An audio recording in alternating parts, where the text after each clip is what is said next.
여러분 안녕하세요. 김동규였습니다.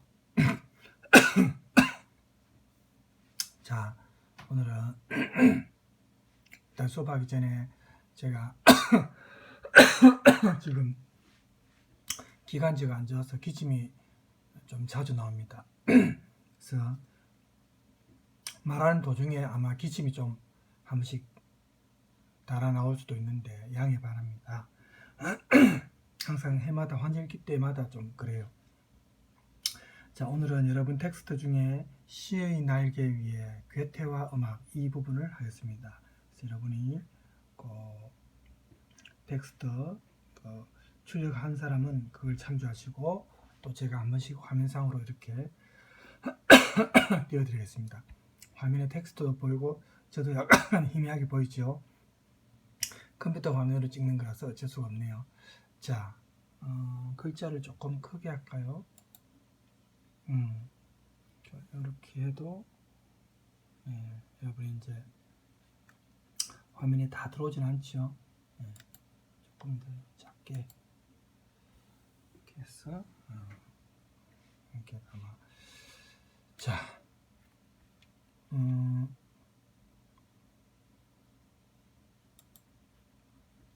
제가 이제 괴테와 음악에 대해서 이제 텍스트 말고도 참고로 이렇게 찾아보다가 보니까 너무 많았습니다. 괴테의 특히 괴테가 지었던 시들 중에서 이렇게 가곡과 관련해서 많이 활용이 되었고, 우리가 이제 수업 시간에 했던 들장미 있죠?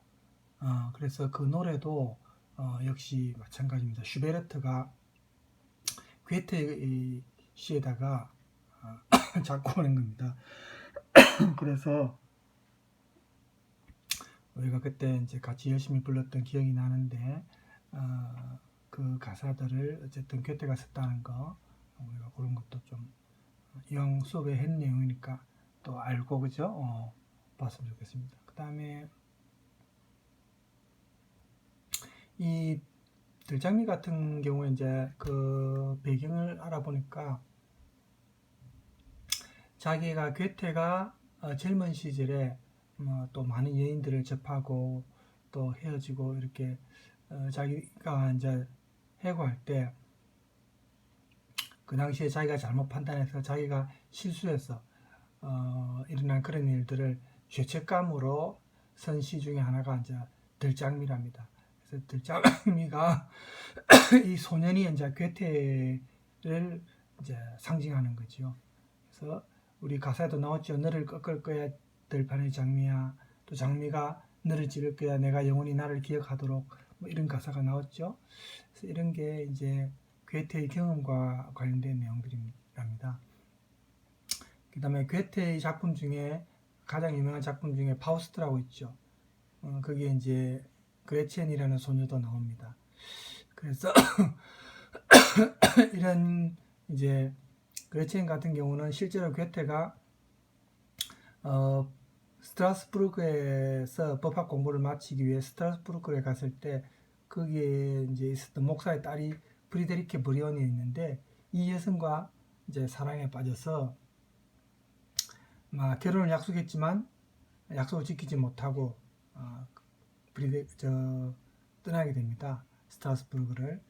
그래서 프리데리케가 상처를 받았고 청년도 역시 괴테도 소녀의 순정을 어쨌든 자기가 꺾었으니까 죄책감에 시달리죠. 이런 게 이제 우리가 그때 배웠던 노래 들장미하고 연관이 있답니다. 그래서 이런 게 괴테와 여인들과 관련된 것은 하나의 책으로 나와 있을 정도로 무궁무진합니다. 내용이 그죠? 그래서 우리가 수업 시간에 지금 다 다룰 수는 없고 우리가 배웠던 노래 중에 이제 연관성이 있어서 제가 얘기를 드렸고요. 그 다음에 독일 괴테와 관련해서 괴테 가도로가 있는데 가도 괴테의 거리라고 우리말로 또 의역을 하는 게 더 좋을 것 같아요. 그래서 여기 이제 라이프치히라는 음악의 도시가 있는데 이곳이 이제 연관이 있습니다. 괴테 가도는 사실 독일의 유명한 관광 코스랍니다. 라이프치히에서 프랑크푸르트까지 7개의 도시를 여정하는 건데 왜냐하면 이제 괴테가 라이프치히에서 공부하고 파우스트 작품을 구상했답니다. 그래서 이 사람이 학창 시절에 음악실에서 만났던 우리도 알고 있는 사람들이죠. 바흐, 멘델스존, 슈만 이런 사람들도 전부 라이프치히에서 활동했답니다. 그래서 멘델스존이 지휘자로 있었던 그 세계에서 가장 오래된 이제 관현악단이 게반트하우스입니다. 오케스트라. 또 바흐가 지휘했던 성 토마스 소년 합창단도 있었던 유명한 도시가 라이프치히입니다. 그래서 제가 화면에 이제 라이프치히를 차단글을 좀 보여드릴게요. 유명한 과거에 동독의 도시였죠. 여러분 알죠? 네, 동독이 유명했던 도시입니다.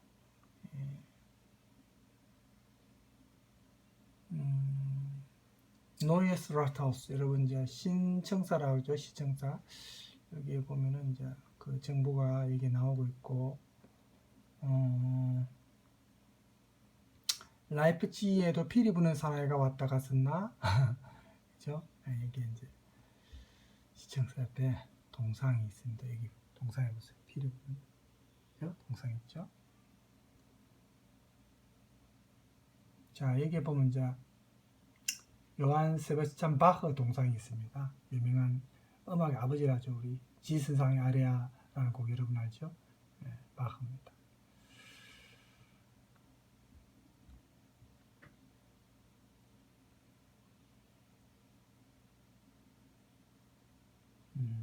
조금 뒤에서 찍어 드릴게요. 어쨌든 음악의 도시입니다. 자, 여기에서는 이제 멘델스존입니다. 멘델스존이 동상이 있고 이 유명한 어쨌든 그 음악가들이 전부 이제 라이프치히를 거쳐갔고 괴테도 또 라이프치히에서 이 음악가들과 교류를 많이 했기 때문에 제가 사진을 잠깐 여행 간다는 기분으로 한번 쭉 보세요.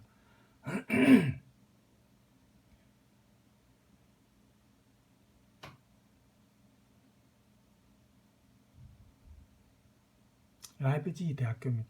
네. 아까 위에 여기 하고 이제 지나갔죠. 여기 라이프치히 대학교입니다. 상하탑이죠. 대학교 상하탑.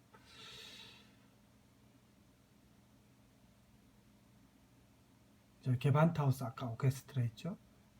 2차 세계대전 때 없어졌답니다.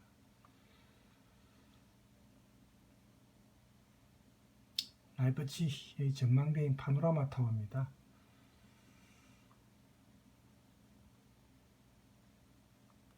자, 그 다음에 또 제가 찾은 게 괴테와 음악 거장들 우리가 나중에 수업 시간에도 나올 겁니다. 이 사람들이 슈베르트나 베토벤이나 이런 사람들이 괴테와 연관이 있는데 또 괴테와 뭐 관계가 다密接한 건 아닙니다. 슈베르트 같은 경우는 괴테가 별로 반응이 안 좋다기보다는 무반응이었어요. 여기서 이제 괴테가 찬사를 보낸 사람은 멘델스존입니다. 밑에 멘델스존이 나오죠. 오른쪽에 있는 이분이 이제 멘델스존입니다. 괴테가 나이 들었을 때의 사진인데. 그래서 이런 내용도 나중에 나올 겁니다. 자, 파우스트와 관련된 사진이고.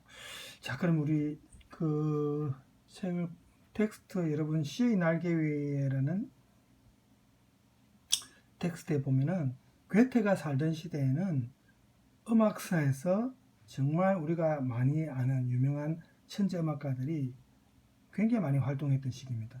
그런데 괴테가 사실 이 사람들하고 아까도 제가 잠깐 얘기했지만 그 모두 교류를 나눈 건 아닙니다. 또 그 당시에 제대로 평가 안 했던 사람들도 많습니다. 괴테가 이제 모차르트를 한 번 정도 만났고 베토벤과도 휴양도시에서 한 번밖에 만나지 않았습니다. 그런데 방금 말했던 이 모차르트나 베토벤 같은 경우는 이 괴테의 시를 또 노래를 많이 작곡했고 또 슈베르트 같은 경우에는 괴테 시를 가장 많이 작품에 활용했습니다. 사실은. 그런데 슈베르트에 대해서 별로 관심을 보이지 않았습니다. 또 슈베르트 음악을 높이 평가하지도 않았습니다. 그래서 이런 게 좀 이제 후세에는 괴테 음악적 자질에 대해서 음을 드린 사람들도 있습니다. 그 괴테 본인 스스로도 또 자기 주 영역은 음악이 아니고 문학이다 이런 말도 물론 했지만, 그러나 우리가 괴테가 문학뿐만 아니고 여러분 알다시피 인문과학이든 자연과학이든 건축이든 모든 경계를 넘나들며 활동했던 그런 분 아닙니까? 그죠? 우리 독일 문화원을 왜 괴테 인스티튜트를 하겠습니까? 그만큼 괴테가 폭넓은 활동을 했는데, 그래서 괴테 스스로도 뭐 물론 시각적인 것을 좀 더 강조했죠. 보기 위해서 자기가 태어났고 관찰하도록 운명지어졌다 라는 말을 자기가 눈의 인간이라는 말을 한 적도 있지만, 천성적으로 이분은 정말 모든 재능이 결집된 사람입니다. 그래서 이 청각과 관련해서도 우리가 괴테의 음악적 자질에 대해서도 사실은 여러 책을 통해서도 접할 수 있는데, 그래서 괴테가 슈베르트와 관련해서 이제 일화가 좀 많이 있는데, 제가 유튜브에 찾아보니까 슈베르트와 관련해서 그 재미있게 그 내용을 구성한 사람이 있어서 제가 이 내용을 잠깐 보여드리겠습니다. 이걸 잠깐 보고. 배현이의 시브리슈의 배현이에요. 예. 오늘은 너무 일찍 태어나서 자신의 음악이 제대로 빛을 발하지 못했던 슈베르트 이야기를 들어보세요. 슈베르트는 1797년에 태어나서 1828년에 죽어요. 이 31살이라는 짧은 생애 동안 약 1000곡에 가까운 곡을 작곡하죠. 하지만 슈베르트는 이렇게 많은 곡을 작곡했음에도 불구하고 평생 가난과 자신의 타고났던 병약함으로 인해서 늘 아프고 힘들게 생을 살았던 사람이에요. 그런데 이런 슈베르트에게는 참 좋은 친구들이 많았어요. 여러분, 슈베르트의 마왕 아시죠? 이 작품에는 4명이 등장하죠. 아픈 아이, 그 아픈 아이를 말에 태우고 집으로 가고 있는 아버지, 그리고 이 아이를 계속 꼬시고 있는 저승사자 같은 마왕, 마지막 이 내용을 설명해주고 있는 해설자, 이 4명을 한 사람이 노래해야 되는 성악가들에게는 굉장히 어려운 작품 중에 하나인 마왕 아시죠? 이 마왕의 가사는 슈베르트가 지은 게 아니에요. 예술 가곡들의 가사는 독일 문학가의 시로 지어지는 편인데, 이 가곡의 가사는 괴테가 지었어요. 슈베르트가 이 마왕이라는 작품을 지은 걸 친구가 보고는 슈베르트에게 이런 건의를 합니다. 야야, 이거 괴테 선생님이 시로 지었으니까 이거 괴테 선생님한테 이 곡을 보내드리면 선생님 정말 좋아하실 거야. 우리 보내보자 이렇게 하는 거예요. 그 당시에 괴테는 어느 정도의 위치였을까요? 아시죠? 젊은 베르테르의 슬픔 그리고 파우스트를 썼던 이 괴테는 그 당시에 굉장히 유명한 문학가였어요. 그래서 괴테가 너 글 좀 쓰네 하거나 너 곡 좀 괜찮네 이러면 그냥 뜨는 거였어요. 그래서 슈베르트의 친구들은 슈베르트가 쓴 이 너무너무 좋은 작품을 괴테 선생님한테 보내서 괴테 선생님이 엄마 슈베르트 너 곡 좀 잘 쓰는구나 라고 한 번만 칭찬해주면 음악계에서 그리고 그 당시에 유럽에서 완전히 뗄 수 있는 좋은 기회였던 거죠. 정작 슈베르트는 아니 뭐 그렇게까지 할 필요가 있을까, 나는 그건 못하겠는데 뭐 이렇게 했었어요. 하지만 친구들이 적극적으로 그럼 내가 대신 해줄게. 그래서 괴테 선생님에게 편지를 쓰고 나는 슈베르트이고 이 곡을 한번 들어봐 주세요 이렇게 해서 그 곡을 괴테한테 보냅니다. 그게 언제냐면 슈베르트가 마왕이라는 작품을 완성한 건 슈베르트가 18살 네, 1815년에 그 곡을 작곡을 하죠. 그리고 1816년 그가 19살 되던 해에 괴테 선생님에게 자신의 곡을 보내게 돼요. 자, 그런데 괴테는 어떤 반응이었을까요?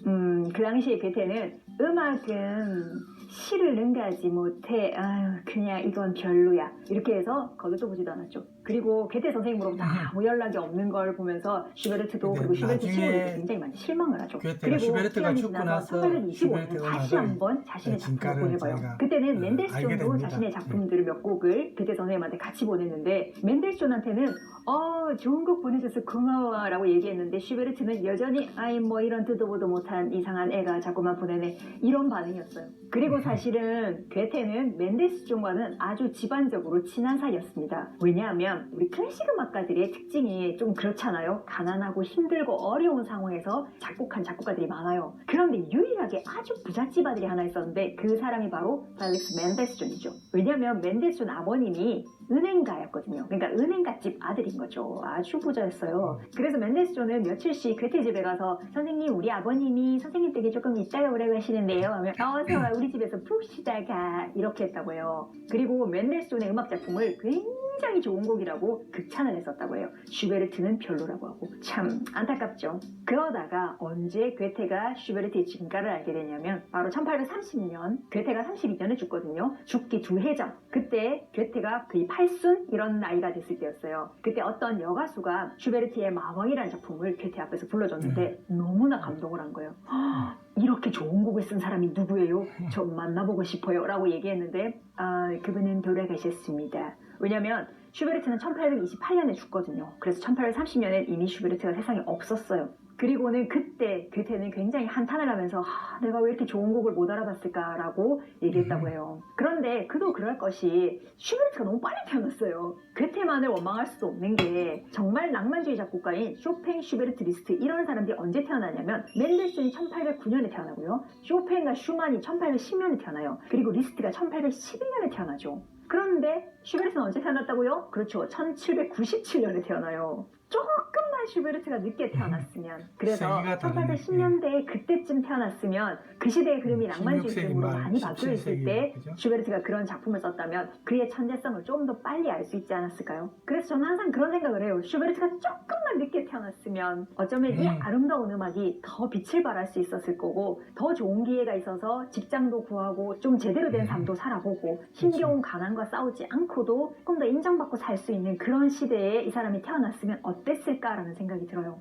하지만 슈베르트는 자기를 알아봐 주지 않는 사람들을 원망하지도 않았고 그냥 부야부야 곡을 썼어요. 슈베르트가 죽기 한 해 전에 썼던 겨울나그네 같은 경우는 슈베르트가 죽고 나서 힘들었어요. 가장 가난하고 슈베르트도 몸도 약했거든요. 늘 아프고 이랬었는데도 불구하고 돈이 1,000원이라도 생기면 하다못해 사발면이라도 사 먹으러 가야 되잖아요. 근데 이 사람은 조그마한 돈이 생기면 오선지 사러 가야 되겠어. 그래서 오선지를 사와서 거기에 곡을 적었던 사람이에요. 그래서 슈베르트는 겨울나그네를 쓰면서 이런 말을 했죠. 나는 지금 이 곡을 쓰면서 너무나 춥고 배고프고 힘들다. 하지만 후대 사람들은 내 음악을 들으면서 위로를 받을 거야 라고 얘기했죠. 슈베르트의 초상화를 보면 안경 동그란 거 끼고 굉장히 귀엽게 생겼거든요. 그래서 얘도 귀족집 아들인가 보다 이런 느낌이 드는데 그렇죠. 무척 힘들게 살았던 사람입니다. 오늘은 너무 일찍 태어나서 자신의 음악성을 다른 사람에게 제대로 인정받지 못했던 그죠? 슈베르트 이야기를 자산지, 들려드렸는데요. 오늘은 너무나 사람처럼 아름답고 생겼는데. 사랑스러운 슈베르트의 작품 한번 들어보시면 어떨까요? 그럼 이렇게 유익하고 재미있고 알찬 내용이 가득한 메시지죠. 구독하기, 좋아요, 그리고 응원의 댓글 많이 남겨주시고 자, 유튜브는 항상 이 구독과 댓글을 강조합니다. 자, 그래서 이건 5월의 노래 이제 괴테 시에서 괴테 시를 그 배경음악과 함께 소개하는 내용인데 제가 찾다가 그래서 이 부분은 놔두고 이제 파우스트의 한 작품이죠. 이제 아까 그 이제 슈베르트와 관련된 내용을 잠깐 들었는데 다시 괴테로 돌아갑시다. 슈베르트 마왕 나오면 그때 또 얘기하기로 하고요. 그래서 이래 보면은 자신의 어떤 그 시적 천재성이 이제 가장 뛰어났던 시기가 괴테 같은 경우에 1796년부터 1806년 사이랍니다. 그래서 괴테가 하여튼 그냥 시인이라 안 하고 보통 우리가 음악적 시인이라고 말을 하는데 이 괴테가 바로크 말기에서 낭만주의에 이르기까지 이제 보통 그 시기에 가장 좀 풍부한 그런 어떤 음악적인 지식을 많이 이제 배웠습니다. 가지게 되는데 괴테가 어쨌든 이러한 풍부한 음악적 지식을 보통 우리가 사조를 보면 고전주의나 낭만주의에 이르는 그 시기입니다. 그래서 이런 음악적 미학이라고 할까요? 또 음악 이론에 있어서 많은 이제 영향을 끼치게 되는데 괴테의 서정시가 특히 고전주의 음악에서부터 낭만주의 음악에 이르기까지 수많은 작곡가들에 의해서 노래로 이제 작곡이 됩니다. 그래서 우리가 알고 있는 어쨌든 음악 예술에 정말 영향을 많이 끼친 분이 괴테입니다. 그래서 괴테의 시를 노래를 만드는 것, 다시 말해 이제 시의 노래를 붙여서 지금 자꾸 나와요. 곡을 만드는 것을 독일 가곡사에서 음악 장르로서 가곡의 절정기를 이루게 한 역할을 합니다. 독일 가곡이 가장 융성했던 시기가 이 괴테의 시가 굉장히 결정적인 영향을 끼친 겁니다. 그래서 이제 우리가 오늘 보는 이 글도 그 음악적 시인으로서의 괴테와 그의 음악관에 대해서 한번 알아보려는 게 의도입니다. 또 우리가 알고 있는 음악 장르로서의 예술가곡, 독일 예술가곡이라고 우리 보통 말을 하죠. 이 예술가곡과 괴테의 이 예술가곡에 대한 어떤 미학, 거기에 대해서도 잠깐 보도록 하겠습니다. 자, 그러면 여러분 텍스트 이제 본문으로 들어가면 음악적 시인으로서의 괴테라는 부분 있죠. 자, 이 부분 있죠. 이 부분을 여러분이 참조하면서 보세요. 사실은 괴테는 우리가 워낙 괴테 이분의 문학 작품에 대해서 우리가 많이 다루다 보니까 음악에 관련해서는 사실은 많이 주목을 안 하게 됩니다. 그렇죠? 그래서 괴테와 음악의 관계에 대해서 다루는 책이 로맹 롤랑의 책이 있습니다. 괴테와 베토벤이라는 책입니다. 음악의 거장인 베토벤과 문학의 거장인 괴테에 대한 이야기가 이제 나옵니다. 그래서 거기에 이제 여러분이 여기에 인용된 부분 있죠? 여기 보면은 이런 내용이 나오죠.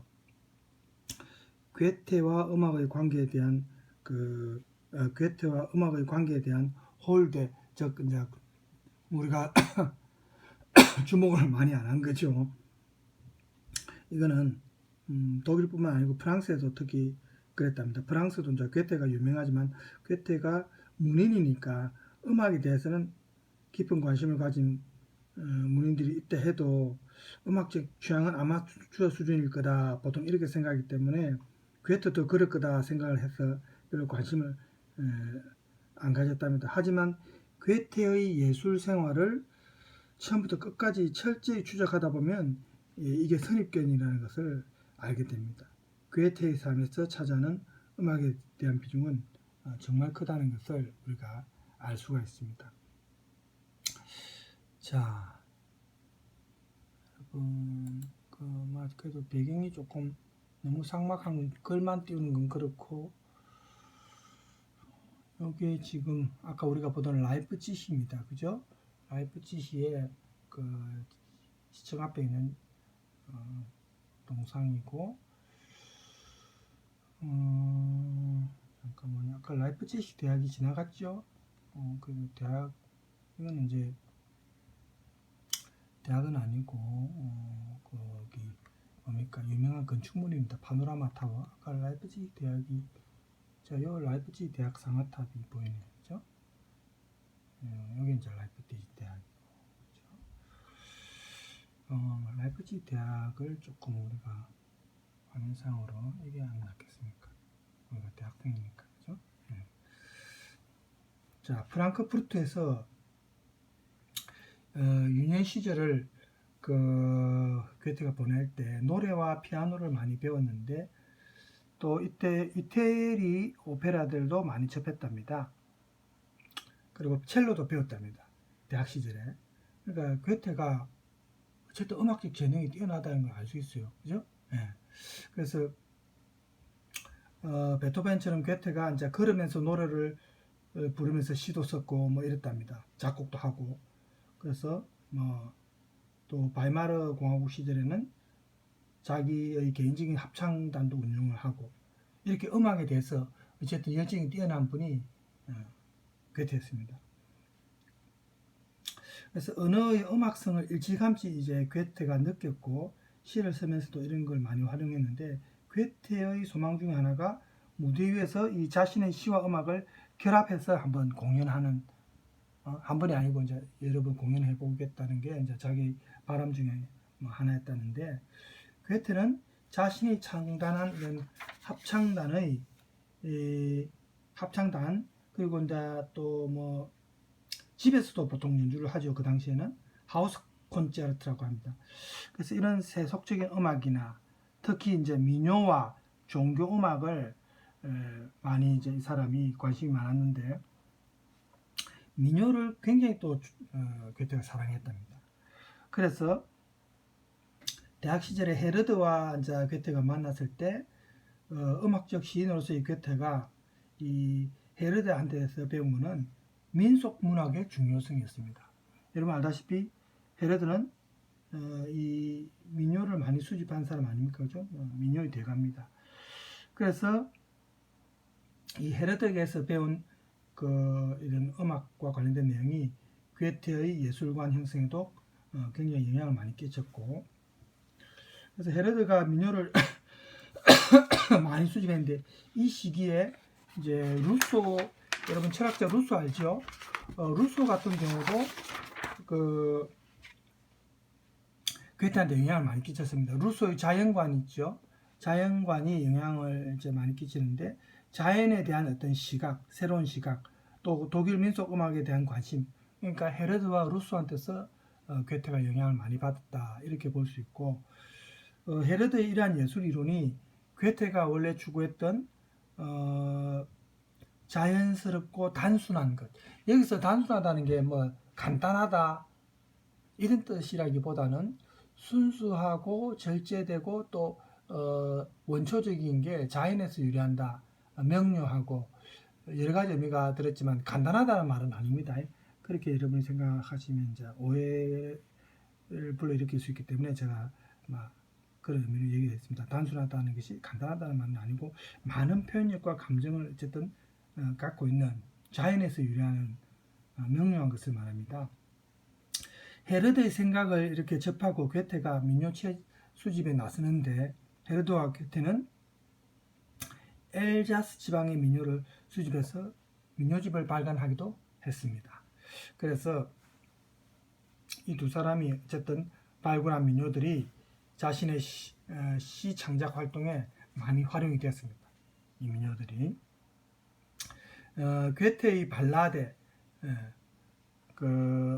민요적 형식과 소재를 담고 있는 이 발라데가 노래하기에 아주 적합했기 때문에 많은 작곡가들이 활용을 했습니다. 그 다음에 음악가로서의 괴테를 논할 때 우리가 이 오페라에 대한 괴테의 관심, 또 이런 거를 우리가 얘기를 안 할 수 없는데, 괴테의 유명한 그 이탈리아 여행 있죠? 이때 카이저와의 만남이 괴테의 음악적 이해에 있어서 중요한 의미를 갖습니다.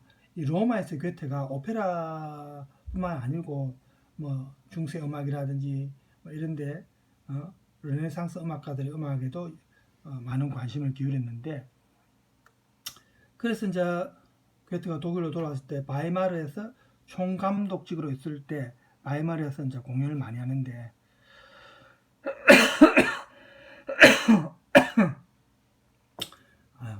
기침 자꾸 나와서 죄송합니다.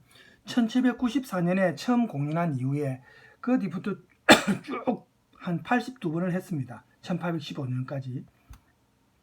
그런데 가장 무대에 많이 오른 작품이 모차르트의 마술필입니다. 우리 보통 마적이라고 옛날에는 했어요. 그래서 저도 학교 다닐 때 마적이라 하면은 무슨 도적대가 이랬는데 그게 아니고 마술필이를 한자어로 필이 적자 있죠. 그래서 마적이랬답니다. 이 참 번역의 중요성이 이런 걸 보면 우리가 알 수 있는데, 그죠? 그래서 이게 절대로 여러분 도덕대 아닙니다. 또 오해할까봐 제가 두 개 하니까 여러분 헷갈리죠? 여기 이제 라이프치히 대학 정문이, 자, 요거를 한번 합시다. 조금 더,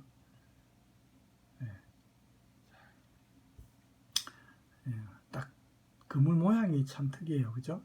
사나트만. 그래서 마술피리가 원래 그 제목입니다. 괴테가 파우스트 2부를 이 당시에 또 쓰기 시작했다는데, 이렇게 괴테의 파우스트에 나타나는 이런 음악적 요소가 어쨌든 간에 우리가 하나로 열거하기 힘들 정도로 방대한 것을 알 수가 있습니다. 로멜 롤랑의 이제 괴테와 베토벤이라는 저서를 보면 이런 내용들이 많이 나옵니다. 그래서 음악가로서의 괴테 혹은 괴테의 작품의 근간을 이루는 음악적 이념에 대해서 로멜 롤랑에 나온 책에 이런 표현이 있습니다. 자, 여러분 우리 텍스트에서 참조하면 자, 이 내용입니다. 자, 괴테가 죽기 직전에 완성했던 이 파우스트, 그죠? 파우스트에서 괴테 음악은 그 낭만주의 시대의 아름다운 동화를 연상시키고 또 바그너의 그 악상을 능가한답니다.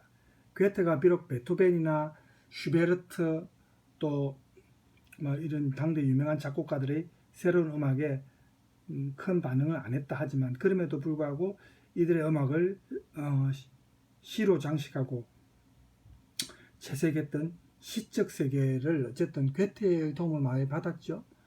그래서 그 영향력을 무시하셨고 시에 담긴 음악적 요소를 볼 때도 괴테가 심지어는 이 작곡가들의 음악보다 더욱 위대한 음악을 창조하는 데 영향을 끼쳤다. 이렇게 이제 이 책에 나와 있습니다. 자,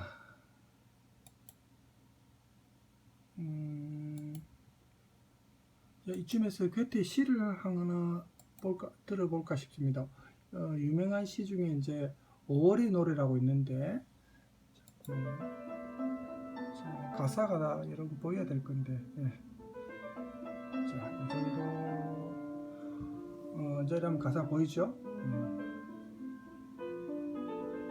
가사보다 제 얼굴이 더 선명하네요.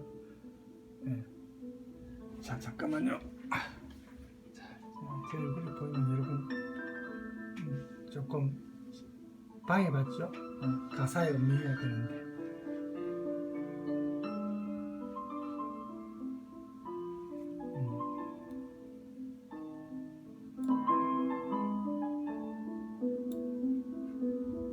그래도 보이네요, 제 얼굴이.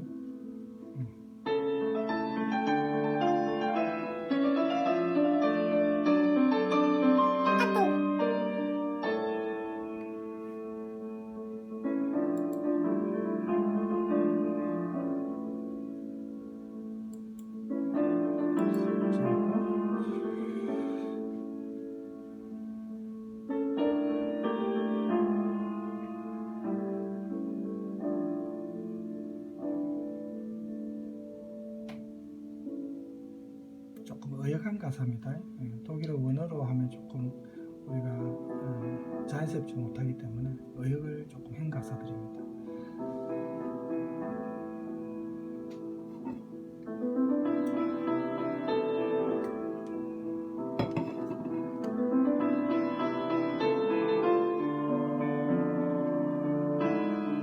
독일어 원어가 있었으면 더 좋았을 텐데, 그죠?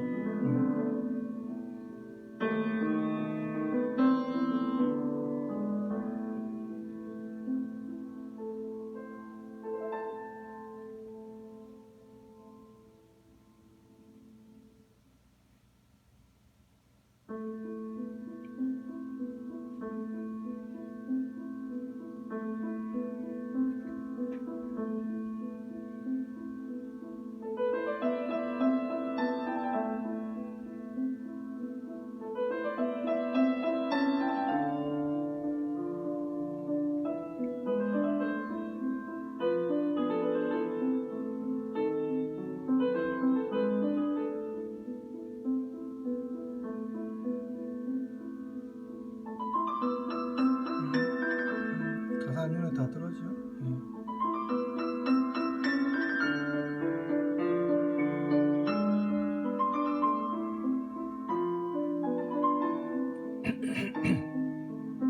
이렇게 말을 안 할 때는 기침이 안 나와요. 제가 말을 하니까 기침이 자꾸 나와요.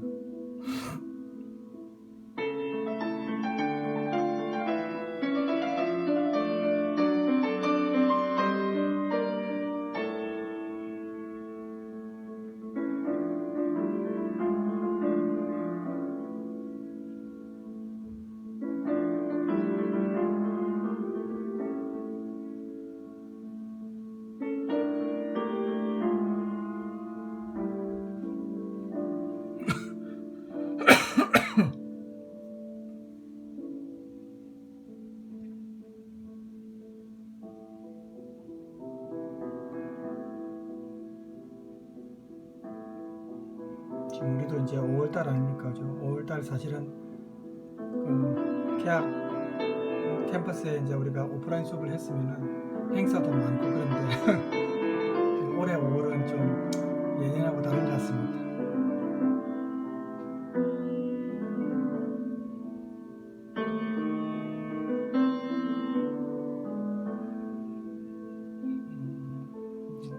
자, 이 정도 합시다. 자, 괴테의 막 원어를 같이 보면 좋겠지만, 막 파우스트 아까 장면 중에 하나죠. 이 화면 조금 화면에 싹 다 들어옵니다. 제 스마트폰 안에 다 들어오니까 이걸 띄우겠습니다. 그래서 괴테의 그 음악론을 잠깐 우리가 보니까 괴테가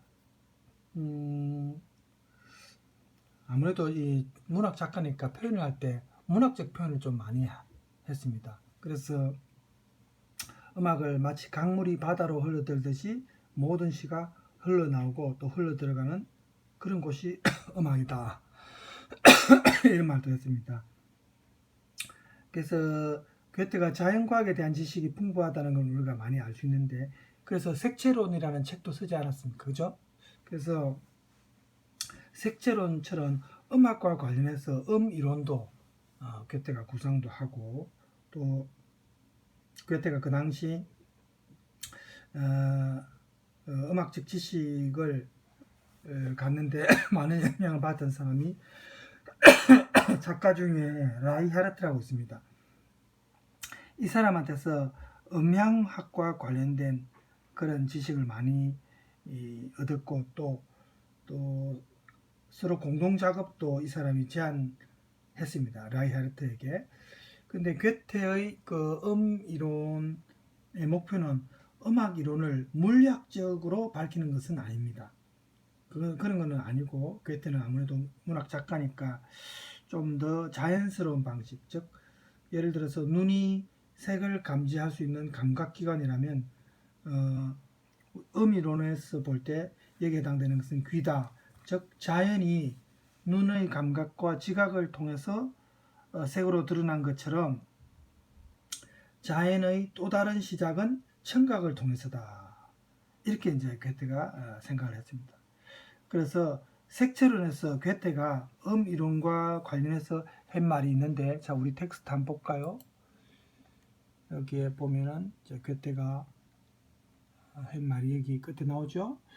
만약 우리의 눈이 햇빛과 같은 것이 아니라면 어떻게 우리가 그 빛을 감지할 수 있겠는가? 만일 우리 안에 신적인 힘이 살아있지 않다면 어떻게 신적인 것이 우리를 황홀하게 할 수 있겠는가? 이런 표현이 나옵니다. 자, 그래서 괴테가 이런 그 색채론에서도 음과 관련해서 어쨌든 자기의 생각을 많이 피력을 했어요. 이렇게 색과 음이 서로 사실은 비교될 수 있는 대상은 아니죠. 그 조금 서로 다른 분야인데, 그렇지만 이 두 가지가 색과 음이 더 높은 법칙을 우리가 생각한다면은 다 어쨌든 한 줄기다. 여기에서 서로 퍼져나왔다, 연역된다, 이렇게 생각을 한 겁니다. 괴테는 마치 하나의 골짜기에서 두 개의 강줄기가 이렇게 파생되는 것처럼 이제 그렇게 생각한 겁니다. 그래서 색과 음도 이렇게 생각한 거죠, 괴테는. 그래서 이 두 가지가 서로 나뉘고 또 합쳐지고 뭐 이렇게 하다가 서로 영향을 미친다, 이렇게 괴테는 생각을 했습니다. 그래서 이론과 관련해서 괴테가 슐로스라는 분과 편지 교환해서 말한 내용을 보면은 괴테가 음향학을 자연주의적 관점에서 파악하고 있다는 것을 알 수가 있습니다. 괴테에게 있어서 그 음악 예술은 결코 물리적, 아까도 얘기했지만 물리적인 음향학이 아니고, 이 사람이 문학 작가니까 그래서 그런지 모르겠지만 인본주의적 관점에서 항상 이 사람은 생각을 했습니다. 그래서 괴테에게 음의 세계라는 것이 목소리로부터 귀를 거쳐서 또 감각적이고 또 윤리적으로 감동을 불러일으키는 것이다. 그래서 괴테가 음악과 관련해서는 항상 음악적인 면과 자연과학적인 면과 또 인식론적인 면 이런 걸 모두 같이 생각을 했습니다. 그래서 바이마르에서 이 사람이 오페라 하우스 책임자로 있었다 했죠. 괴테가 그때 이 음악적이고 실용적이고 또 이론도 이제 만든 그런 사람으로서 또 작가로서 이 사람이 음악에 대해서 한 가지 생각만 가진 게 아니라는 것을 우리가 유추를 할 수 있는데 괴테의 음악관이 이렇게 좀 보면은 자연과 관련되어 있다는 것을 우리가 알 수 있는 내용이 이제 인용된 부분이 155쪽에 나옵니다. 자, 155쪽을 한번 보면은 자, 요 부분인데 제가 읽어드리겠습니다. 문학에는 아주 초자연적인 현상이 담겨 있네. 무의식적인 작품에서 특히 그렇지. 그러한 작품은 오성이나 이성으로는 미치지 못하며 또 그런 만큼 상상을 뛰어넘어 압도적인 영향을 미친다네. 이와 같은 현상은 음악에서 가장 두드러지게 나타나지. 왜냐하면 음악은 오성으로는 결코 도달할 수 없는 높은 곳에 있기 때문이지. 또한 음악에서는 모든 것을 지배하고 그 누구도 해명할 수 없는 힘이 생겨나오기 때문이네. 음악은 사람들에게 신령스러운 영향을 미치는 중요한 수단들 중의 하나일세. 자, 그래서 이런 이제 그 괴테의 생각을 우리가 접하면은 괴테는 어쨌든 간에 이 음악의 신비로운 힘, 음악적인 어떤 직관력, 이런 거, 그래서 음악에서 이성보다 더 깊이 들어가가 언어와 분석적 지식에 대해서 항상 폐쇄되어 있던 그런 영역을 관통하는 특권이 이 음악에 있다는 것을 괴테는 항상 강조했습니다. 그래서 괴테는 어쨌든 그 이성과 오성도 물론 중요하지만 어떤 자연스러운 어떤 감각, 감정 이런 걸 굉장히 높이 평가했거든요. 거의 문학 작품에서도 이제 그런 게 많이 나오죠. 그래서 음악적 형식을 완성한 음악적 형식의 완성이라는 것을 괴테는 비악곡이 아니고 성악곡, 그러니까 악기보다는 물리적인 어떤 악기를 통해서라기보다는 사람의 목소리, 성악곡에서 보통 그 음악의 형식이 완성된다 이렇게 봤습니다. 그러니까 리듬이나 운율도 중요하지만 또 가사 이런 걸 또 중요시한 거죠. 가사의 내용을 음미해야 된다는 거죠. 역시 문학가다운 발상이라고도 볼 수 있는데, 그래서 어떤 가곡 중에서도 이제 아리아와 이런 거 여기에 대해서도 이제 괴테가 한 말이 있습니다. 한 말을 잠깐 보면 이렇네요. 대사는 여기 나오죠? 어디 있죠? 여기 다운표 있죠? 대사는 매끄러운 금반지 같아야 한다. 그리고 아리아와 가곡들은 여러분들한테 보여드리겠습니다. 그 위에 박힌 보석 같은 것이어야 한다. 이런 말을 이제 괴테가 했습니다. 그죠? 자, 이게 이제 뭐 문학적 표현이니까 우리가 금방 와닿지는 않지만, 대사는 매끄러운 금반지 같아야 한다. 그리고 아리아 가곡들은 그 위에 박힌 보석 같은 것이어야 한다. 자, 괴테가 이렇게 시가 음악화될 때 시가 음악의 지배적 힘에 눌려서 그 고유성을 잃어버리면 안 된다. 그걸 항상 두려워했습니다. 그래서 시와 음악이 어쨌든 동일한 뿌리를 가지고 있기 때문에 서로 조화를 이루어야 된다는 것을 항상 염두에 두고 있었습니다. 음악과 문학이라는 이 두 예술의 공통분모는 이 두 예술 모두가 이야기하는 것이다. 우리 독일어로 에르젤렌이라 하죠. 이야기한다, 서술한다. 그래서 결국은 그 얘기하는 서사가 중요하다는 거죠. 그리고 그 밑바탕에 이제 리듬이 또 배경으로서 작용을 할 수 있고, 그래서 음악을 듣는 것은 독서를 하는 것처럼 시간의 흐름 속에서 우리에게 이야기를 전달하는 것이다. 이렇게 이제 괴테는 생각을 했습니다. 그래서 음악을 듣는 사람은 음악을 어떤 음의 연속에 의해서 행동이나 어떤 그 주인공들의 생각이나 또 주인공들의 이야기나 이런 것을 들을 수 있다는 점에서 음악에서 문학적 요소를 이제 괴테는 찾아낸 거죠. 이런 이유 때문에 괴테는 항상 그냥 읽지만 말고 항상 노래를 부르라 이런 말을 했답니다. 네? 읽지만 말고 노래를 부르라. 이것도 문학적 표현인데 노래 부르듯이 그죠? 운율 리듬을 타고 그래서 이제 괴테의 이런 표현을 이제 보통 담화 음악이라고 합니다. 그냥 음악이 아니고 담화 이야기를 나누는 듯한 음악. 우리 텍스트에도 나오죠. 담화 음악이라고. 그래서 이런 담화 음악을 이제 우리가 괴테가 창시했다고 이제 보통 얘기를 하는데 괴테가 어쨌든 이 담화 음악 분야에서의 마이스터라고 볼 수 있습니다. 대가. 그래서 바이마르 극장에서 이제 자기 그 극장에 소속된 배우들을 이 사람이 이제 관리할 때 괴테가 배우들에게 이 음악적 담화라는 훈련 과정을 항상 거치도록 그렇게 했습니다. 그래서 연극 리허설을 지도할 때도 괴테는 실제로 리듬과 대사의 속도를 지시하면서 막 지휘봉도 사용하고 마치 연주하듯이 막 그렇게 했습니다. 그래서 괴테가 이제 에크만과의 대화라는 유명한 그 책으로도 나와 있죠. 여기에서 보면은 괴테가 이제 이런 얘기했습니다. 음악과 관련해서 박자라는 것은 우리 무의식처럼 시적 느낌에서 오는 것이다. 우리가 시를 쓸 때 만약 그 박자를 생각을 통해서 구하려고 한다면 절대로 올바른 작품이 나오지 않는다.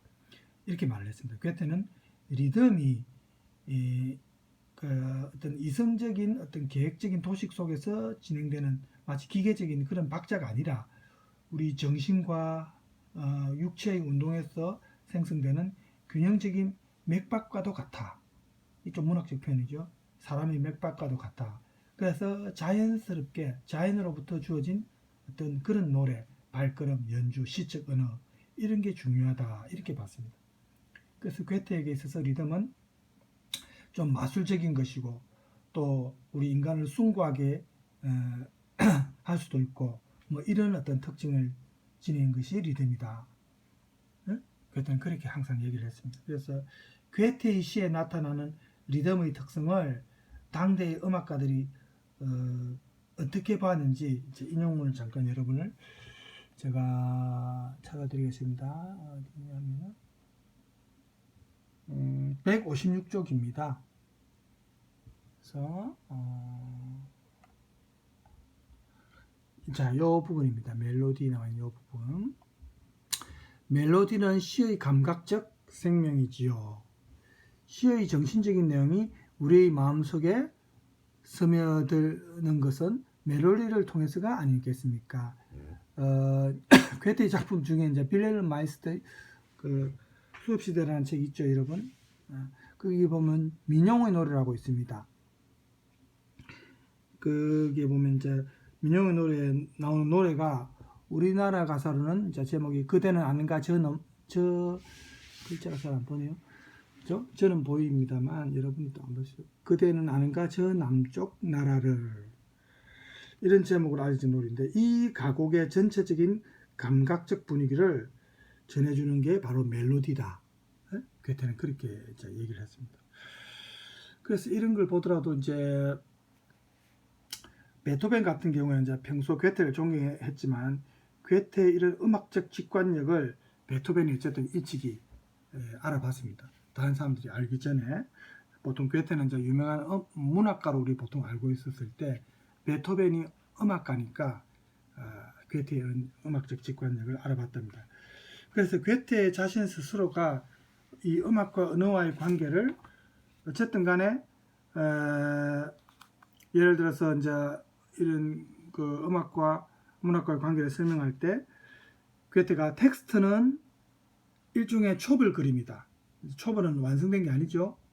그래서 완성된 그림은 아니지만 오페라 텍스트에서 중요한 것이 내용이나 사상보다는 오히려 감정적인 요소, 즉 극적인 음악적 효과다.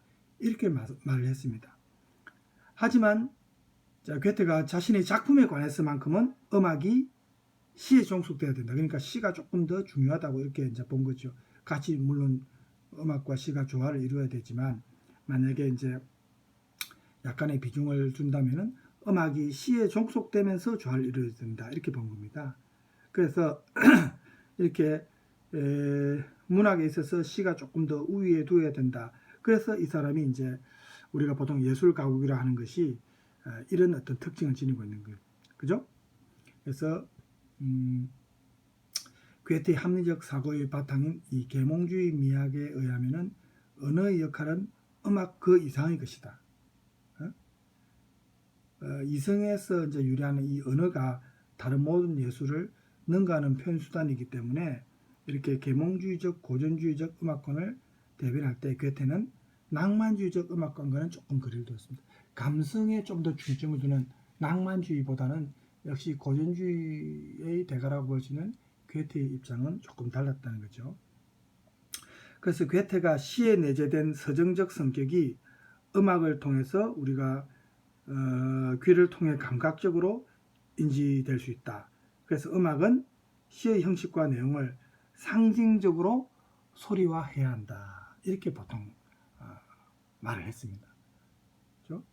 그래서 괴테가 이렇게 예술 가곡을 선호한 것은 이런 발언을 통해서 우리가 알 수가 있고 또 단어의 표면적 뜻보다는 상징적 표현을 중요시했습니다. 그렇죠? 그래서 역시 시가 예술 가곡의 적당한 작사로서 아주 적당한 장르라는 것을 알 수가 있죠. 그 다음에 고전주의자 괴테가 이 인간의 근원적 자연성을 상징적으로 표현하고 이를 노래로 성화해가지고 좀 교육적인 의미에서 널리 전파하고자 했던 것이 바로 이 예술 가곡입니다. 그래서 이제 독일에서 이 예술 가곡이 굉장히 평가를 많이 받는 거죠.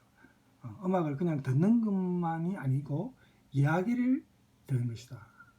그죠? 리듬만 듣는 것이 아니고 내용을 그죠? 음악을 통해서 전달받는 것이다. 이렇게 생각할 수 있는 겁니다.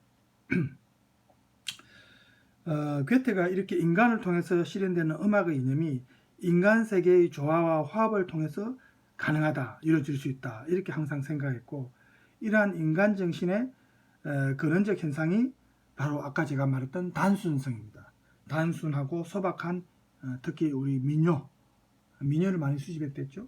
이 민요가 굉장히 소박하면서 단순하답니다. 이 간단하다는 말은 아니겠죠. 이런 민요에서 예술 가곡이 유래한다는 것을 알 수가 있고 괴테가 이제 또 한 말 중에 음악은 인간에게서 흘러나와 인간에게로 다시 돌아가는 것이다. 즉 인간 스스로가 하나의 그 자체가 인간 스스로가 하나의 울리는 도구다. 음악의 어떤 도구다. 이렇게 본 거죠. 그럼 인간은 악기가 아니지 않습니까? 그러니까 인간은 즉시 말하는 존재, 이야기하는 존재니까 이게 예술 가곡하고 연관이 있다는 것을 우리가 알 수가 있습니다. 어쨌든 인간이 이렇게 육체적으로, 윤리적으로 또 미적으로 굉장히 평가를 받는 거죠. 음악과 관련해서. 괴테가 이제 한 말 중에 괴테의 생각을 드러내는 부분이 또 여러분 텍스트에서 또 나오죠. 마지막 부분에 나오죠. 아마 저기 158페이지입니다. 한번 볼까요? 자, 여기입니다. 제 위쪽이죠. 여기에 보면은 음악을 사랑하지 않는 사람은 인간이라 부를 가치가 없습니다. 음악을 사랑하기만 하는 사람은 이제 겨우 반쯤만 인간이죠. 하지만 음악을 실천하는 사람은 온전한 사람입니다. 이것도 좀 문학적 표현인데 이렇게 또 말을 했습니다. 괴테와 관련해서 좀 그러니까 파우스트에 나오는 음악이라든지 제가 찾기는 많이 찾았는데 너무 길어요, 분량이.